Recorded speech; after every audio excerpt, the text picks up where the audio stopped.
सबसे पहले मन को शांत रखना चाहिए और फिर काम पर ध्यान देना चाहिए, क्योंकि हम मन से ही प्रश्न खोज लेते हैं और मन में ही जवाब देकर बैठ जाते हैं।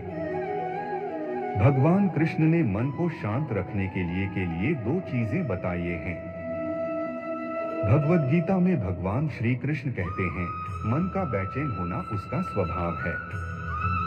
हमारे मन को लगता है कि अगर वह अलग अलग बातों के बारे में सोचता रहेगा तो हमें आने वाली हर मुश्किल और मुसीबत से बचा लेगा, पर ऐसा होता नहीं है।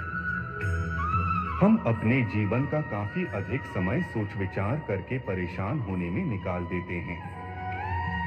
भगवान श्री कृष्ण कहते हैं कि मन का यह स्वभाव बदलना मुश्किल जरूर है, असंभव नहीं।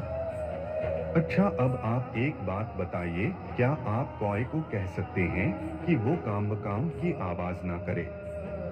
या फिर क्या आप किसी मेंढक को कह सकते हैं कि वह पानी देखते ही ऊंची छलांग ना मारे? हमारे मन का भी कुछ ऐसा ही है। जीवन में कुछ भी होता है, अच्छा या बुरा, हमारा मन उस पर काम करने लगता है। काम से मेरा मतलब है चिंता करना, व्याकुल होना। कोई बुरी बात होती भी नहीं है और मन परेशानी की ऊंची ऊंची लपटें लेने लगता है।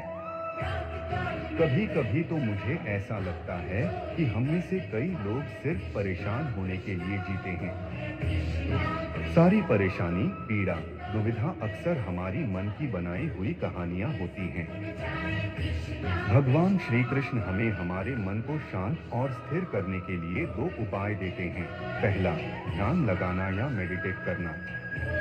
दूसरा, वैराग्य भाव सीखना। अब ध्यान या मेडिटेशन शब्द सुनते ही आप में से कई लोग कहेंगे कि आप आंख बंद कर सांसें अंदर बाहर नहीं ले सकते। यहाँ हम सब गलती कर बैठते हैं।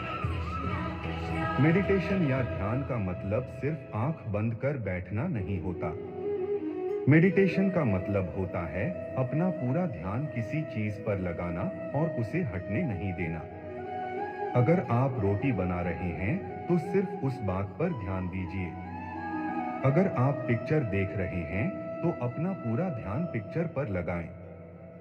यह मत सोचिए कि पिक्चर देखकर आप अपना कितना वक्त बर्बाद कर रहे हैं।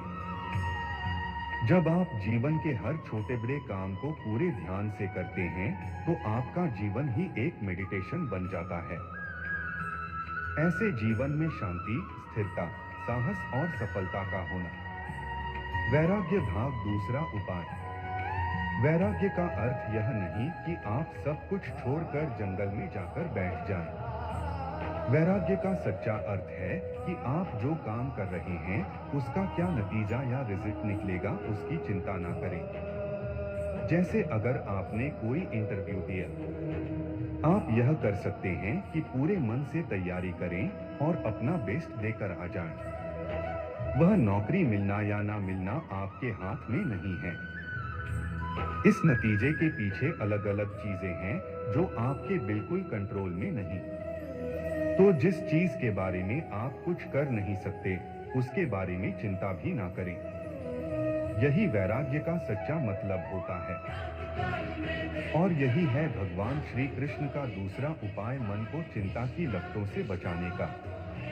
याद रखिए, आप पूरे के पूरे इंसान हैं। समझदारी, संयम और कुशलता से भरे इंसान।